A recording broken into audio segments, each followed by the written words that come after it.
Welcome to Study Earth again. Okay, students, today we'll discuss another topic.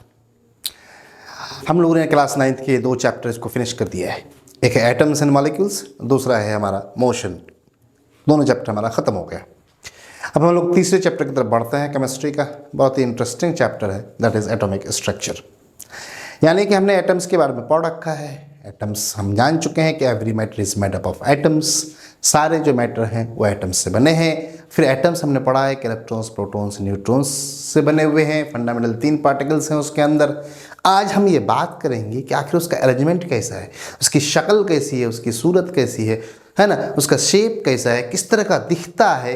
ये तमाम तर बातें हम लोग एटॉमिक स्ट्रक्चर में करेंगे. तो let's start our topic, that is atomic structure. क्या चैप्टर है? Atomic structure. Atomic structure. Structure समझ ही रहे हो, किसी भी चीज़ का हम जानने की कोशिश करते हैं. फॉर एग्जाम्पल ये मार्कर है, इसका स्ट्रक्चर कैसा है, तो हमको दिखता है कि सिलेंड्रिकल शेप है, इसके अंदर एक कैप है, ये इसका स्ट्रक्चर है. तो आखिर एटम का स्ट्रक्चर कैसा है, उस पर हमारी बात होनी है. इस पर सबसे पहले जे थॉमसन ने एक आइडिया दिया, फिर रदरफोर्ड साहब आए. हाँ, जे थॉमसन की बात आगे तक वैलिड नहीं हो पाई, फिर रदरफोर्ड साहब आए, उसकी भी बात वैलिड नहीं हो पाई. फिर नील बोर साहब आए, फिर उसमें भी बहुत सारी बातें हमने लिया, बहुत सारी बातें हमने छोड़ी. पॉली एक्सक्लूजन प्रिंसिपल आया, फिर हमारे पास हाइजेंसबर्ग प्रिंसिपल आया, बहुत सारी चीज़ें हैं. फिर हंस रूल आया. तो 1 बाय 1 हम लोग डिस्कस करते रहेंगे आज, है ना. तो आते हैं, शुरू करते हैं हम लोग. थॉमसन साहब ने क्या कहा था क्लास 9th के स्टैंडर्ड के हिसाब से. तो थॉमसन साहब ने बहुत ही सिंपल बोला कि देखिए जो एटॉमिक स्ट्रक्चर है, एटम की जो शक्ल है कुछ इस तरह से है. आप कंसिडर कर लो, क्या कंसिडर करोगे? सपोज एक वाटरमेलन कंसिडर कर लो. आप क्या कंसिडर कर लो? वाटरमेलन. सपोज एक वाटरमेलन हमारे पास है ना. तो जाहिर सी बात है, इसमें दो चीज़ें हैं, एक तो एडिबल पार्ट है और दूसरा सीड्स है. तो उन्होंने कहा कि जो एडिबल पार्ट्स हैं, जो एडिबल पार्ट्स हैं जिसको हम खाते हैं, जो रेडिश पार्ट है ना, जो एडिबल पार्ट है जिसको हम खाते हैं, यानी कि रेडिश पार्ट, लाल वाला हिस्सा है ना, रेडिश पार्ट. कहा कि वो उसको मान लीजिए वो प्रोटॉन है. क्या मान लीजिए उसको? प्रोटॉन है. फिर बोला कि साहब आगे जो सीड्स हैं उसको आप इलेक्ट्रॉन्स कंसीडर कर लीजिए. क्या कंसीडर कर लीजिए उसको आप? इलेक्ट्रॉन्स. तो फिर बोला कि जो बीच बीच में आप जो सीड्स होते हैं वो just like electrons are surrounded on this by protons. ये स्ट्रक्चर दिया था जे थॉमसन ने, लेकिन ये एक्सेप्टेबल नहीं हो पाया. इसके पीछे बहुत सारे रीजंस हैं, बहुत सारी चीज़ों को सेटिस्फाई नहीं कर पा रहा है, ये सेटिस्फैक्ट्री नहीं है. फॉर एग्जांपल एटम्स क्यों कंबाइन करते हैं, एटम्स मॉलिक्यूल का फॉर्मेशन क्यों करते हैं, इलेक्ट्रॉन्स रिएक्शन में पार्टिसिपेट क्यों करता है, कोई प्रोटॉन्स क्यों नहीं करता. तो बहुत सारी बातें हैं जो यहाँ से हमारे पास क्लियर नहीं हो पा रहा है. तो इसका मतलब ये हुआ कि बोला गया कि ये जो आपने स्ट्रक्चर दिया, ये स्ट्रक्चर हमारे पास एक्सेप्टेबल नहीं है. चलिए कोई बात नहीं. तो ये बताया मिस्टर जे थॉमसन ने. किसने बताया? Mister J Thomson. लेकिन एक आइडिया तो दिया कि एटम का स्ट्रक्चर कैसा होगा, एटॉमिक स्ट्रक्चर किस तरह का होगा. ये बात तो थॉमसन साहब ने हमको एक आइडिया दे दिया. तो आइए मिस्टर रदरफोर्ड साहब आए. कौन आए? Mister Rutherford. बहुत ही इंपॉर्टेंट थ्योरी है रदरफोर्ड का, बहुत ही इंपॉर्टेंट कंट्रीब्यूशन है एटॉमिक स्ट्रक्चर में. Rutherford's experiment, Rutherford's model of atom. उनका मॉडल क्या था वो देख लेते हैं. Rutherford's model of atom. Rutherford का क्या मॉडल है उसको हम लोग जान लेते हैं. रदरफोर्ड ने सबसे पहले एक एक्सपेरिमेंट किया, बड़ा खूबसूरत सा एक्सपेरिमेंट था. क्या एक्सपेरिमेंट किया रदरफोर्ड साहब ने? रदरफोर्ड साहब ने एक गोल्ड फॉयल लिया, सोने का एक पतला सा फॉयल लिया. ठीक है, रदरफोर्ड साहब ने गोल्ड फॉयल लिया. ठीक है, इस गोल्ड फॉयल से रदरफोर्ड साहब ने अल्फा रेज पास किया. क्या पास किया? Alpha rays. Alpha rays positively charge particle है, इस बात को ध्यान में रखिएगा। 2 यूनिट चार्ज होता है इसमें, है ना। एक्चुअली ये न्यूक्लियस ऑफ हीलियम है, तो ये पॉजिटिवली चार्ज पार्टिकल, इस बात को आप ध्यान में रखिएगा, ठीक है। He हीलियम 2 4 यानी 2 पॉजिटिवली चार्ज इसमें। रदरफोर्ड ने जब एक्सपेरिमेंट किया तो बड़ी खूबसूरती वाली चीज़ उसने पाया। क्या पाया रदरफोर्ड साहब ने कि जब इस रेज को पास किया तो रदरफोर्ड साहब ने बड़ी खूबसूरती वाली चीज़ पाया कि साहब मैक्सिमम रेज जो है बिना किसी रद्दोबदल के, बिना किसी डेविएशन के निकल गए, उसमें कोई चेंजिंग नहीं हुआ, जैसे आया था वैसे चला गया। ये तो पहली चीज़, पहला ऑब्जर्वेशन था उसका। सेकेंड क्या पाया उसने कि कुछ रेज जो थे वो अपने पाथ से हट गए, जाना था इसे, ये एंगल ऑफ डेविएशन हो गया, डेविएट हो गया, तो जाना था ऐसे, जा रहा ऐसे। फिर देखा कि कुछ रेज इधर भी जो है डेविएट हो गए साहब, जाना था ऐसे, जा रहा है ऐसे, डेविएट हो गए साहब, जाना था ऐसे, जा रहा है ऐसे। और बहुत ही कम रेज ऐसे हैं जो सीधे गया और वापस आ गया। 3 ऑब्जर्वेशन पाया उसने, 3 चीज़ें उसने देखा। फर्स्ट ऑफ ऑल वो ये पाया कि मैक्सिमम रेज, ज़्यादा से ज़्यादातर रेज बिना किसी डेविएशन के, बिना किसी रद्दोबदल के, जैसे आया था वैसे चला गया, मैक्सिमम। कुछ रेज, वेरी फ्यू रेज, कुछ रेज क्या हुआ, अपने पाथ से हट गए। और तीसरी बात क्या पाया उसने कि very few rays, very few rays, बहुत ही कम रेज ऐसे थे जो गए, टकरा करके वापस हो गए, अपने पाथ को रिट्रेस कर लिया, वापस हो गया। 3 घटनाएं घटी। पहला इंसिडेंट क्या हुआ, मैक्सिमम रेज ऐसे ही निकल गए। कुछ बातें क्या हुई, आया डेविएट हो गया। कुछ चीज़ें क्या हुई कि आया और अपने पाथ से हट गया। और एक बहुत ही कम रेज ऐसे थे जो टकराए और टकरा के वापस आ गए। मेरे ख्याल से एक्सपेरिमेंट आपको समझ में आ गया। तो क्या था ऑब्जर्वेशन, मैं ऑब्जर्वेशन लिख देता हूँ रदरफोर्ड साहब का यहाँ पे, है ना।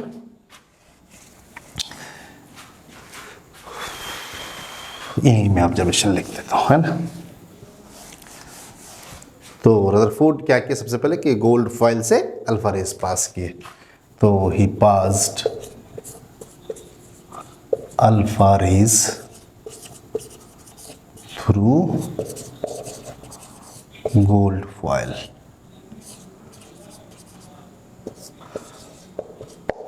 गोल्ड फॉइल से अल्फा रेज को पास किया।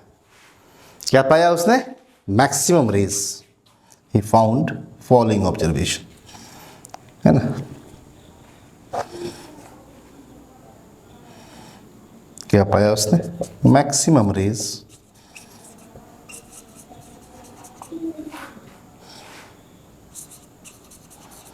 passed without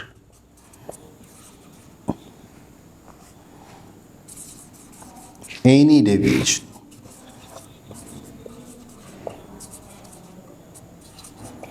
through the gold file। Maximum rays ऐसे ही पास कर गए। फिर क्या सेकेंड चीज हुआ कि सम raise deviates from its path, deviate from its path। तीसरी चीज ये पाया कि very few rays, very few rays, बहुत ही कम, वेरी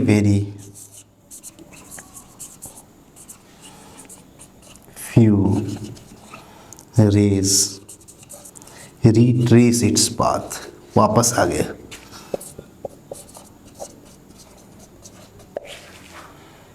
ठीक है, क्या पाया उसने बेटा, मैक्सिमम रेज जो थे वो बिना किसी डेविएशन के पास हो गए, उसमें कोई डेविएशन नहीं हुआ।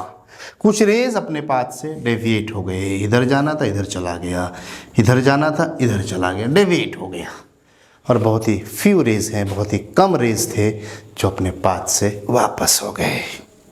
ये एक्सपेरिमेंट किया मिस्टर रदरफोर्ड ने। बड़ा खूबसूरत सन जो रिजल्ट उसको मिला कि मैक्सिमम रेज बिना किसी डेविएशन के पास कर गए, कुछ रेज अपने पाथ से हट गए और कुछ रेज जो है वापस आ गए।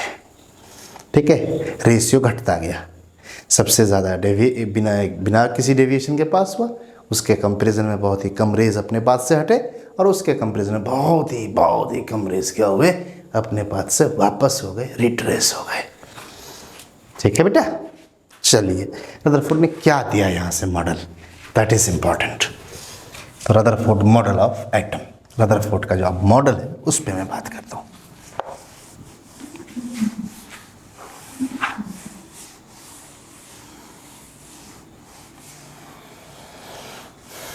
जो रदरफोर्ड्स मॉडल है उस पे मैं बात कर लूँ अब। उसका मॉडल बड़ा खूबसूरत है, अब देख लीजिए आप। रदरफोर्ड ने कहा कि साहब ये तो क्लियर है कि जो रेज मैक्सिमम थे वो बिना किसी डेविएशन के पास हो गए। इसका मतलब कोई हिंड्रेंस नहीं हुआ, कोई ऑब्स्टिकल उसको रास्ते में नहीं मिला, कोई रुकावट नहीं मिली, कोई रोकने वाला नहीं मिला। इसका मतलब ये हुआ कि जो एटम का मैक्सिमम स्पेस है वो खाली है। तो रदरफोर्ड मॉडल ऑफ एटम में रदरफोर्ड्स ऑब्जर्वेशन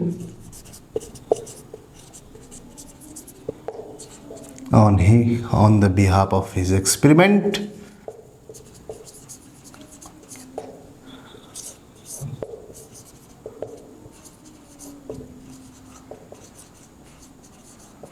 ठीक है, क्या ऑब्जर्वेशन है? Number first, maximum space in the atom is empty.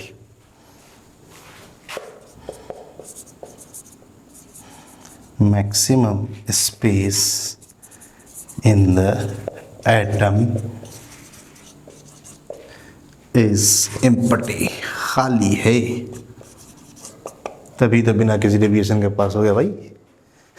खाली नहीं होता, कुछ होता तो जाहिर सी बात है उस रेस में कुछ असर तो पड़ता, कोई असर नहीं पड़ा, जैसे आया था वैसे निकल गया। इसका मतलब रास्ता खाली है, मैक्सिमम स्पेस एम्प्टी है, वैकेंट।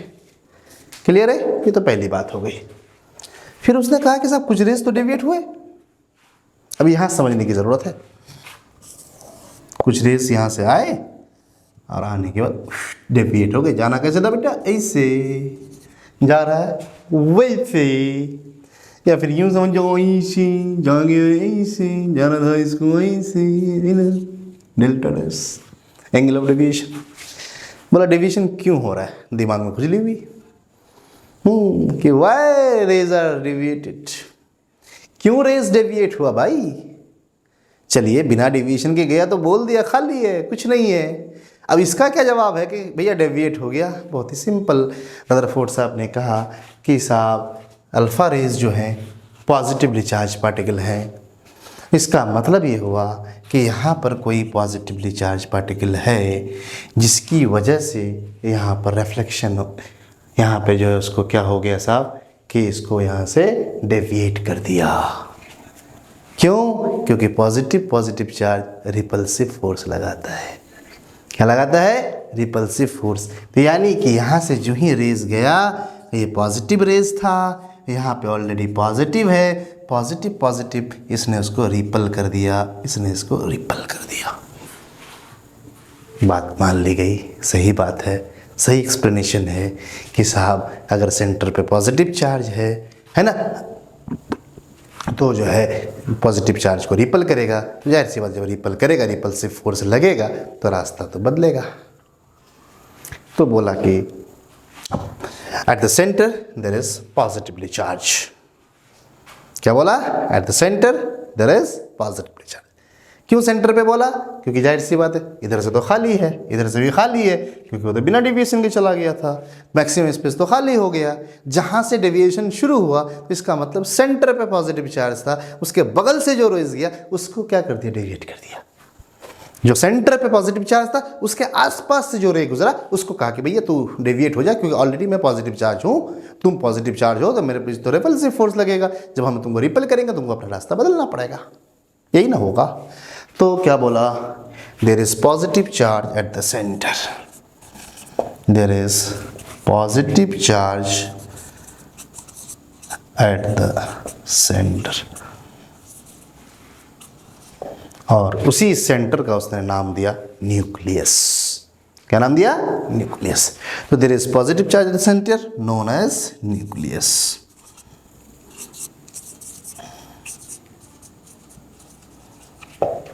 बोला कि सेंटर पे जो है पॉजिटिव चार्ज है, और बोला कि वो पॉजिटिव चार्ज सेंटर पे है, उसी सेंटर को हम क्या कहते हैं, न्यूक्लियस कहते हैं।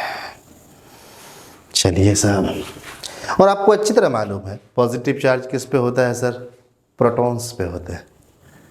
तो इसका मतलब ये हुआ कि जो प्रोटॉन्स हैं वो न्यूक्लियस में हैं, प्रोटॉन्स जो हैं वो सेंटर पे हैं। तो पता ही चला protons are at the nucleus, protons are at the nucleus.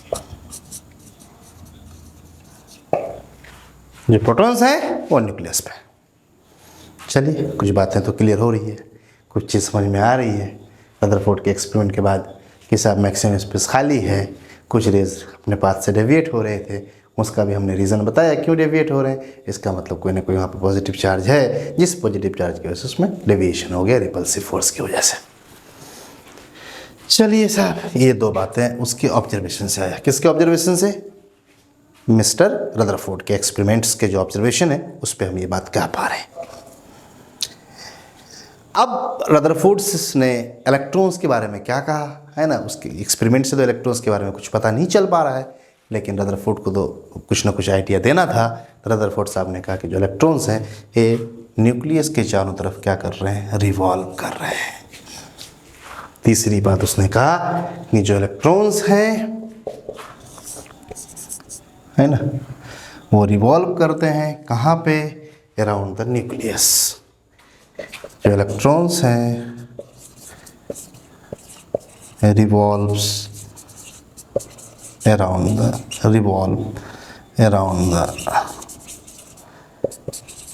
Nucleus. ठीक है, ये रदरफोर्ड के एक्सपेरिमेंट थे और उस एक्सपेरिमेंट पे ये ऑब्जर्वेशन था। यहाँ से हमको एटम का स्ट्रक्चर के बारे में कुछ आइडिया लग गया, एटॉमिक स्ट्रक्चर के बारे में कुछ पता चल गया। क्या पता चला कि जो न्यूक्लियस है, जो सेंटर है, उस पे पॉजिटिवली चार्ज पार्टिकल यानी प्रोटॉन्स हैं। और बोला जो इलेक्ट्रॉन है वो उस न्यूक्लियस के चारों तरफ क्या कर रहा है, बोलो बेटा, चक्कर काट रहा है, रिवॉल्व कर रहा है। ठीक है, और कहा कि न्यूट्रॉन पे तो कोई चार्ज नहीं है, तो कहा कि न्यूट्रॉन को उसी में रख दीजिए न्यूक्लियस के अंदर। तो पता ही चला कि प्रोटॉन और न्यूट्रॉन जो है वो न्यूक्लियस में है, क्योंकि न्यूक्लियस पे कोई चार्ज है नहीं तो उसको हम कहीं भी रख सकते हैं। तो कहा कि भैया उसको न्यूक्लियस पे रख दीजिए। ठीक है, तो ये यहाँ से कंक्लूजन क्या निकला, what we have concluded from the Rutherford's experiment, what Rutherford conclude actually, हम तो आपको बता रहे हैं रदरफोर्ड ने क्या कंक्लूजन निकाला कि साहब की जो एटम्स हैं मैक्सिमम स्पेस खाली है, थोड़ा सा स्पेस है जहाँ पे पॉजिटिवली चार्ज है, जिसको हमने न्यूक्लियस कहा, उसी के अंदर आप प्रोटॉन्स को रख दीजिए, उसी के अंदर आप न्यूट्रॉन्स को रख दीजिए। और बोला इलेक्ट्रॉन्स के बारे में क्या ख्याल है, बोला इलेक्ट्रॉन चारों तरफ चक्कर लगाएगा, गोल गोल घूमेगा है। और यहाँ से एक बात और आई कि जो साइज ऑफ द न्यूक्लियस है वो बहुत छोटा है as compare to the size of atom. क्या बात निकल के आई कि size of nucleus is very small as compare to size of the atom. जो एटॉमिक साइज है, जो एटम का साइज है, उसके कंपैरिजन में जो न्यूक्लियस का साइज है वो बहुत छोटा है। कहा क्यों भाई, क्योंकि मैक्सिमम रेज क्या हुए थे, बिना किसी डेविएशन के पास कर गए थे। अगर न्यूक्लियस का साइज बड़ा होता तो पता ही चलता कि ज़्यादा रेज डेविएट हो जाते, साइज़ बड़ा है तो जाहिर सी बात है जो अल्फा रेज जाता है उसके करीब से तो वो डेविएट होता, साइज छोटा है तो पता चला कि उसके करीब से बहुत ही कम रेज जा पाया तो बहुत ही कम रेज डेविएट हो पाया है। तो ये भी एक कंक्लूजन था कि साइज ऑफ जो एटम है वो बड़ा है as compare to size of the nucleus, या फिर कहते हैं कि साइज ऑफ द न्यूक्लियस है वो बहुत छोटा है as compare to the size of atom. ये रदरफोर्ड्स का कंक्लूजन हुआ। ये रदरफोर्ड्स के जो एक्सपेरिमेंट थे उसके बिहाफ पे ये सारी बातें सामने आ पाई। अब इसमें कितनी सारी बातें वैलिड है, कितनी बातें इनवैलिड हो जाएंगी आगे चल करके, है ना, उस पर भी हम लोग बात करेंगे। हम लोग नेक्स्ट लेक्चर में हम बात करेंगे कि इसमें बहुत सारी बातें हैं जो वैलिड नहीं हो पाई, जिसको हम ड्रॉबैक्स ऑफ रदरफोर्ड्स मॉडल के नाम से जानते हैं कि जो रदरफोर्ड मॉडल है उसके क्या क्या ड्रॉबैक्स हैं। फिर यहाँ से लेकिन एक आइडिया मिल गया कि एटॉमिक स्ट्रक्चर कुछ इस तरह से होगा, तो फिर उसके बाद नील बोर साहब का इन्वॉल्वमेंट होगा, फिर नील बोर साहब आएंगे, फिर वहाँ से हम लोग बात आगे कंक्लूजन करेंगे। Thank you very much. फिर नेक्स्ट लेक्चर में मिलते हैं, है ना। लेक्चर पसंद आए तो आप इसको देखते रहिए, एंजॉय करते रहें और सब्सक्राइब भी कर दें, ज़रा मेहरबानी होगी आपकी। और हमारा ऑफलाइन क्लास भी चलता है किशनगंज में। Thank you very much.